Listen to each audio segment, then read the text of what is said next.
જય શ્રી કૃષ્ણ. જય હો, મંગલમય હો. કાલનું કન્ટિન્યુ કરીએ.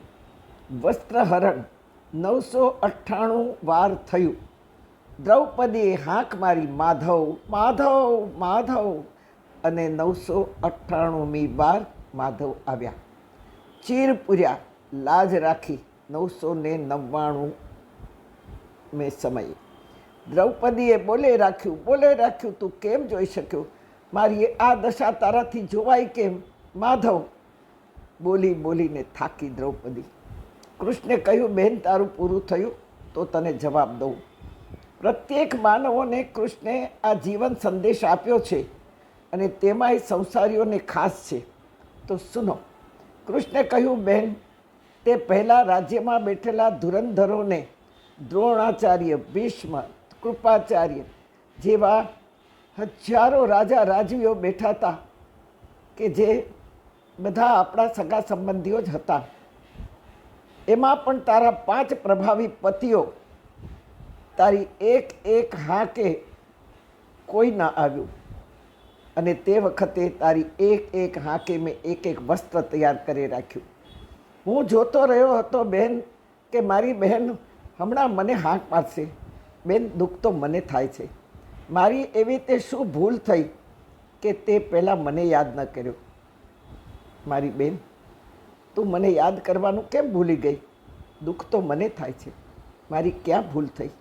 હા, હું આ બધું જોઈ રહ્યો હતો, પણ વગર બોલાવીએ બેનના સાસરે કેમ જવાય? હું દોડીને આવ્યો હોત તો યુધિષ્ઠિર કદાચ બોલ્યા હોત કે રહેવા દો માધવ, અમારા આ ઘરનો મામલો છે, તમે વચ્ચે નહીં આવો, તો તારો અને મારો સંબંધ પૂરો થઈને બગડી ગયો હોત. બેન, મોઢું જોવા પણ આપણે રહેત નહીં. બેન, તને ગુમાવવા હું નહોતો માગતો.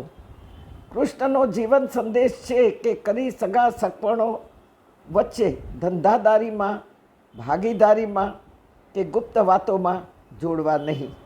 મેં ઘણી જગ્યાએ જોયું છે કે સામે સાટામાં લગ્નો થાય છે. ભાભીના ભાઈ વેરે નણંદ હોય, અને નણંદના ભાઈ વેરે ભાભી હોય. એમાં જો એક જોડીને ન ફાવ્યું તો એકના લગ્ન તૂટે, સાથે બીજો પણ હલી જાય, બીજી જોડીનું જીવન પણ તૂટી જાય. દ્રૌપદીએ પોતાની ભૂલ વહુમાં સુધારી લીધી. ઉત્તરાને 7મે મહિને ગર્ભવતી હતી.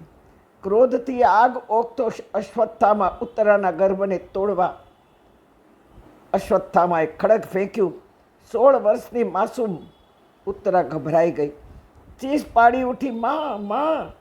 સાસુ દ્રૌપદીને હાંક મારી. દ્રૌપદીએ કહ્યું, ના બેટા, માધવને હાંક માર. અહીં કોઈનું કોઈ નથી.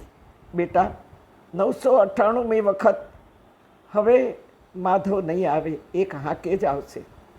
દ્રૌપદીએ કહ્યું, બેટા, યહાં કોઈ નહીં કિસી કા, હૈ પંછી રેનો બસેરા, मेरी बिगड़ी बनाने वाले, मेरी बिगड़ी बनाने वाले, हरि आओ, हरि आओ, ओ भक्तो के रखवाले, हरि आओ, हरि आओ, हरि आओ, हरि आओ, हरि आओ, हरि आओ, हरि आओ, हरि आओ, हरि आओ.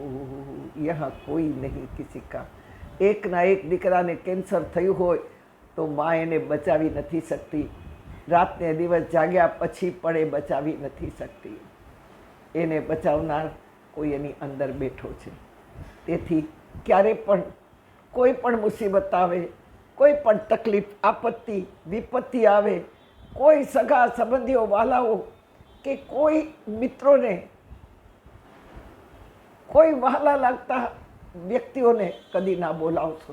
કોઈ નહીં આવે, અને આવશે તો શું કરી લેશે? બેસશે આપણી પાસે, બાકી શું કરી લેશે? પહેલી હાંક જો દ્રૌપદીએ મારી હોત તો મહાભારતનું યુદ્ધ કદાચ અટકી ગયું હોત. પણ જે કાંઈ થયું છે આપણા માટે સારું થયું છે કે આપણને ગીતા મળી.